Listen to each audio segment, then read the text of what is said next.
Hello अस्सलाम वालेकुम, welcome to Danish Shakila property में आपके लिए लेकर आए हैं 3 BH का फ्लैट और 130 गज में फ्लैट है ये।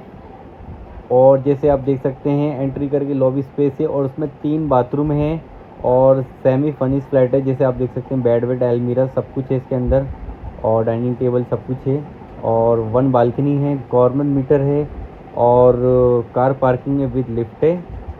बाकी फ़्लैट बहुत अच्छा है, आप विज़िट करिए देखिए। और इसकी लोकेशन आ जाती है जो 16 की लोकेशन आ जाती है। और इसकी रेंट की बात करें और रेंट भी आपके अकॉर्डिंग ही है, 27,000 रुपये इसका रेंट है। बाकी थोड़ा बहुत देख लेंगे।